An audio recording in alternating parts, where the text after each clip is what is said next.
ইয়াতে এটা প্ৰজা আছিল, যিটো প্ৰজাত অতি দৰিদ্ৰ পৰিয়ালৰ মনেশ্বৰ গগৈ নামৰ লোকজনৰ এই প্ৰজা আছিল আৰু এই প্ৰজাটোত তেওঁলোকে অতি দুৰ্বিবহ জীৱন তেওঁলোকে নিৰ্বাহ কৰিছিল। ঘৰটোৰ অৱস্থা একেবাৰে জৰাজীৰ্ণ আছিল, যিকোনো মুহূৰ্ততে বতাহ ধুমুহাত উৰাই নিয়াৰ উপক্ৰম হৈছিল। কিন্তু সেই সময়তে সদৌ অসম ছাত্ৰ সন্থাৰ সাধাৰণ সম্পাদক শংকৰজ্যোতি বৰুৱা ইয়ালৈ আহিছিল আৰু অহাৰ পিছতে তেওঁ পৰিয়ালটোক প্ৰতিশ্ৰুতি প্ৰদান কৰিছিল যে এই পৰিয়ালটোক তেওঁলোকে পুনৰ সংস্থাপন দিব বা এটা বাসগৃহ নিৰ্মাণ কৰি দিব। আৰু আজি সেই কথা বাস্তৱত ৰূপান্তৰিত হৈছে আৰু শংকৰজ্যোতি বৰুৱা ইয়ালৈ নিজে আহিছে, আছুৰ নেতৃত্ব আহিছে, দুলীয়াজান আঞ্চলিক ছাত্ৰ সন্থা, টেঙাখাত আঞ্চলিক ছাত্ৰ সন্থাৰ লগতে সম্পাদকগৰাকী ইয়ালৈ আহিছে আৰু এই ঘৰটো নিৰ্মাণ কৰি দিয়াৰ দায়িত্ব তেওঁলোকে গ্ৰহণ কৰি আহিছে। ক'বই লাগিব বিজেপি চৰকাৰে যি সময়ত ঢাক ঢোল বজাইছে, চৰকাৰী প্ৰতিনিধি ইয়াত আছে, পঞ্চায়ত প্ৰতিনিধি আছে, কিন্তু কোনো এটা বিভাগৰে কোনো এজন বিষয়াই আচলতে এই পৰিয়ালৰ প্ৰতি চকু নপৰিল, যাৰ ফলত ছাত্ৰ সন্থা সহায়ৰ বাবে আগবাঢ়ি পৰিৱেশটো দেখাইছো। আৰু মোৰ লগত সদৌ অসম ছাত্ৰ সন্থাৰ সম্পাদকগৰাকী আছে। কি ক'বা এই মুহূৰ্তত এটা সুন্দৰ পদক্ষেপ গ্ৰহণ কৰিছা? টেঙাখাটৰ বায়ন চুকৰ এগৰাকী বৃদ্ধ পৰিয়ালৰ ঘৰ সেউতী গগৈ আৰু মনেশ্বৰ গগৈ, তেখেতসকলে বহুত দিন ভগা প্ৰজাত বসবাস কৰি আছিল। ওপৰত এখন ত্ৰিপাল, চাৰিওকাষে বেৰ নাছিল, মাটিত শুয়ে গোটেই জীৱনৰ আধা বয়স পাৰ কৰিলে। চৰকাৰী আঁচনিৰ কাৰণে বিভিন্ন ধৰণৰ আবেদন কৰিলে যদিও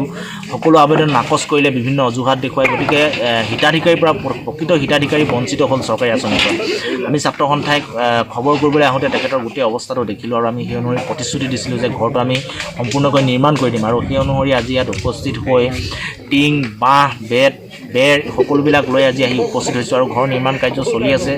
টেঙাখাত আঞ্চলিক ছাত্ৰ সন্থা, দুলীয়াজান আঞ্চলিক ছাত্ৰ সন্থা সকলো আহিছে, ছাত্ৰ সন্থা আমি নেতৃত্ব আহিছোঁ। গতিকে এনেকুৱা বহুত দুৰ্ভগীয়া পৰিয়াল আছে যিয়ে প্ৰকৃত হিতাধিকাৰী হৈও চৰকাৰী আঁচনিৰ পৰা বঞ্চিত হৈ আছে বিভিন্ন অজুহাতত। গতিকে এনেকুৱা ধৰণৰ কাম কাজবিলাকত চৰকাৰক আমি নজৰ ৰাখিবৰ কাৰণে আহ্বান জনাইছোঁ আৰু বাকী থকা দিনকেইটা যাতে সেউতী গগৈ পৰিয়ালে সুন্দৰভাৱে জীৱন যাপন কৰিব পাৰে তাৰ কাৰণে আমি এই ঘৰটি নিৰ্মাণ কৰি দিছোঁ আৰু অনাগত দিনতো ছাত্ৰ সন্থাৰ এনেকুৱা কাম কাজ অব্যাহত থাকিব। কেন্দ্ৰীয় কাৰ্যনিৰ্বাহক অনিল গগৈ খুব চমুকৈ কি ক'বা মুহূৰ্তত আহি কেনেকুৱা লাগিছে? চৰকাৰী সাহায্য ঢুকি নোপোৱা এটা পৰিয়াল, সদৌ অসম ছাত্ৰ সন্থাৰ সাধাৰণ সম্পাদক শংকৰজ্যোতি বৰুৱাৰ লগত আমি ইয়ালৈ আহিছোঁ আৰু ছাত্ৰ সন্থাৰ তৰফৰ পৰা আমি যিখিনি সাহায্য কৰিব লাগে সেইখিনি সাহায্য কৰিছোঁ। অতি দুখ লগা এটা অৱস্থা, যিটো অৱস্থাত আছিলে পৰিয়ালটি। গতিকে আমি সকলোৱে মিলি এই পৰিয়ালটোক অলপ সকাহ দিবৰ কাৰণে আমি আহিছোঁ আৰু চৰকাৰৰ যিহেতু ইয়াত দৃষ্টি পৰাই নাই, চৰকাৰেতো কৈ থাকে বহুত দাম্ভিক মাৰি কথাবিলাক কৈ থাকে যে প্ৰতিটো পৰিয়ালে সাহায্য পাই আছে বুলি, কিন্তু এই পৰিয়ালবিলাকত এই চৰকাৰী সাহায্য ঢুকিয়ে পোৱা নাই। এনেকুৱা ধৰণৰ বহু পৰিয়াল আছে আজি য'ত আমি আহিবলগীয়া হৈছে। জনপ্ৰতিনিধি আছে, ইয়াত পঞ্চায়ত আছে, পঞ্চায়তেও এই পৰিয়ালবিলাক ঢুকি পোৱা নাই বা তেওঁলোকৰ নামটো নাই বুলিয়ে কৈ থাকে সদায় যে আপোনাৰ নামটো নাই, আপুনি সাহায্য নাপায়, এনেকুৱা ধৰণৰ কথা কৈ থাকে। গতিকে আজি আমি আহিছোঁ ইয়াত আৰু পৰিয়ালটোক সহায় কৰিবৰ কাৰণে আমি পাৰ্যৰ কাৰণে চেষ্টা কৰিছোঁ। ধন্যবাদ কৈছোঁ। আৰু গোটেই সমগ্ৰ পৰিৱেশটো এইজন যুৱকেই উদ্ধাৰ কৰিছিল। আপুনি এখন গাঁৱৰে কি ক'ব আজি আছু নেতৃত্বত? যোৱা কেইদিনমান আগতে সদৌ অসম ছাত্ৰ সন্থাৰ সাধাৰণ সম্পাদক ডাঙৰীয়াই এই অঞ্চলৰ এগৰাকী মেধাৱী ছাত্ৰীক সহায় কৰিবলৈ আহোঁতে এই ঘৰটো প্ৰত্যক্ষ কৰে আৰু আমি স্থানীয় ৰাইজে কথাটো এনেকুৱা এটা দুৰ্ভগীয়া পৰিয়াল আছে বুলি তেখেতক অৱগত কৰিছিলোঁ আৰু অৱগত হোৱাৰ লগে লগে তেখেতে নিজে ইয়ালৈ আহে আৰু অহাৰ দিনাই তেখেতে এই ঘৰটো সুন্দৰভাৱে বনাই দিবৰ কাৰণে প্ৰতিশ্ৰুতি প্ৰদান কৰে। আৰু আজি বতৰ ফৰকাল হোৱাৰ লগে লগে তেখেতে নিজে আহি ইয়াত শ্ৰমদান কৰিছে। টিং পাতৰ পৰা আৰম্ভ কৰি বেৰ, বিচনা সকলো লৈ আহিছে। সেইকাৰণে আমি তেখেতক আন্তৰিক ধন্যবাদ জ্ঞাপন কৰিছোঁ আৰু চৰকাৰলৈ এটা আহ্বান জনাব বিচাৰিছোঁ। যিহেতু আপোনালোকে সকলোৱে জানে ইয়াত জনপ্ৰতিনিধি আছে, এই প্ৰতিনিধিসকলে বিভিন্ন ধৰণৰ অজুহাত দেখুৱায়, নথিপত্ৰ অজুহাত দেখুৱাই তেখেতসকলে এই ঘৰ এনেকুৱা ধৰণৰ যিকেইজন মানুহে আচলতে এই ঘৰবোৰ পাব লাগে, পাবলগীয়া ঘৰবোৰ নোপোৱাৰ কাৰণে তেখেতে বিভিন্ন ধৰণৰ অজুহাত দেখুৱাই আহিছে। গতিকে আমি এনেকুৱা ধৰণৰ ব্যৱস্থাবোৰ বদলাবৰ কাৰণে আমি আহ্বান জনাইছোঁ আৰু লগতে এই সমগ্ৰ অঞ্চলটোৰ ৰাইজৰ তৰফৰ পৰা সদৌ অসম ছাত্ৰ সন্থাৰ সাধাৰণ সম্পাদক গৰাকীলৈ আন্তৰিক ধন্যবাদ আৰু কৃতজ্ঞতা জ্ঞাপন কৰিছোঁ। আৰু পৰিয়ালটো আছে, মই যাম। কেনেকুৱা লাগিছে আপোনাৰ আজি? আপোনাৰ ঘৰটো সুন্দৰকৈ বনাই দিয়া হৈছে, কি ক'ব? ভালে পাইছোঁ যে ছাত্ৰ সন্থাৰ আহি পিনি যে আজি ঘৰ দুৱাৰ যি মতে বনাবলৈ লৈছে সেইমতে মই বহুত সুখী জ্ঞাপন কৰিছোঁ। কি ক'ব এটা? আমি বৰ সুখী হৈছোঁ। আগৰে চকু পানী টুকুনতে এনে অৱস্থা হৈ গৈছে। তাহানি বা ভাত খাবলৈকে মন নাযায়, অকল পানীৰ পৰা খাঙা মই শুই থাকোঁ। ল'ৰাটোৱে ভিতৰত গালি দিয়ে আকৌ মোক ভাতখিনি নাখাওঁ। দাদাই ঘৰতে বৌ বুলি কয় যে সেই বৌ বুলি কয় এই কৈ শেষা আহি আৰু ভাত নাখালে বৌৱে ভাত নাখালে আমি জ্ঞাপন কৰিছোঁ সামগ্ৰিক পৰিৱেশটো ছাত্ৰ সন্থাৰ নেতৃত্ব ইয়াত আছে স্থানীয় লোক ইয়াত আছে আৰু তেওঁলোকে এইদৰে ভঙা পৰ্জাটো যিটো পৰ্জা এজাক বৰষুণতেই ধুমুহাতেই ভাঙি যোৱা উপক্ৰম হৈছিল আৰু এই পৰ্জাটো এইসকল ইয়ালৈ আহিছে আৰু আহি তেওঁলোকে চেষ্টা চলাইছে যাতে ঘৰটো সুন্দৰভাৱে কৰিব পাৰে মই দুলীয়াজান আঞ্চলিক সন্থাৰ অন্যতম এজন সক্ৰিয় সদস্য চেত্ৰী ইয়াত আছে কি ক'বা এই মুহূৰ্তত হয় আমি আজি টেঙাখাটৰ এই ভিতৰুৱা অঞ্চলত আজি আমি সদৌ অসম ছাত্ৰ সন্থাৰ সাধাৰণ সম্পাদক শংকৰজ্যোতি বৰুৱা ডাঙৰীয়াৰ নেতৃত্বত আমি এই বহু দিনৰ পৰা এহাল বৃদ্ধই বহু দিনৰ পৰা মানে দুৰ্বিষহ জীৱন যাপন কৰি আহিছিল আমি সেইদিনাখন এই অঞ্চলৰ ছাত্ৰী এগৰাকীক খবৰ ল'বলৈ আহোঁতে সদৌ অসম ছাত্ৰ সন্থাৰ নেতৃত্ব সদৌ অসম ছাত্ৰ সন্থাৰ সাধাৰণ সম্পাদক শংকৰজ্যোতি বৰুৱা ডাঙৰীয়াই তেখেতক খবৰ ল'বলৈ আহিছিল তেতিয়া ঘৰটো যে উৰুৱা পূজাটো অৱস্থাটো দেখি তেখেতে কথা দি থৈ গৈছিল যে আইগৰাকীক কথা দিছিল যে কম সময়ৰ ভিতৰতে তেখেতে এটি মানে সুন্দৰভাৱে জীৱন যাপন কৰিবৰ বাবে এটি ঘৰ নিৰ্মাণ কৰি দিয়া প্ৰতিশ্ৰুতি দিছিল সেই তেখেতে প্ৰতিশ্ৰুতি দিছিল সেইবাবে আজি আমি সদৌ অসম ছাত্ৰ সন্থাৰ দুলীয়াজান আঞ্চলিক ছাত্ৰ সন্থাৰ লগতে টেঙাখাট আঞ্চলিক ছাত্ৰ সন্থাৰ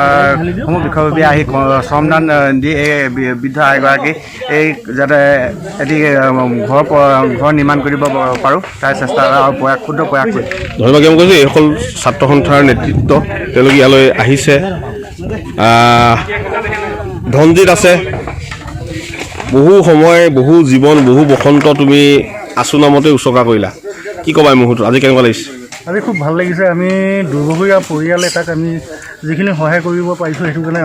আমি নিজকে ধন্য মানিছোঁ যে আমি যে ৰাইজৰ কাৰণে কাম আহিছোঁ সেইটো কাৰণে আমাৰ ভাল লাগিছে আৰু চৰকাৰী ঢুকি নোপোৱা এটা জেগা আৰু দুৰ্গম অঞ্চলত এহাল বৃদ্ধ দম্পতীয়ে খুব দুৰ্ভিক্ষ জীৱন যাপন কৰি আছিল তাত আমি ছাত্ৰ সন্থাই আহি আজি আমাৰ সন্মানীয় সাধাৰণ সম্পাদক শংকৰজ্যোতি বৰুৱা ডাঙৰীয়াৰ লগত আহি শ্ৰমদান কৰিব পাৰিছোঁ তাৰ আমি নিজকে ধন্য মানিছোঁ আৰু এই পৰিয়ালটো অনাগত ভৱিষ্যতত আৰু ভালকৈ থাকক তাৰে কামনা কৰিছোঁ মই জ্ঞাপন কৰিছোঁ কি ক'বা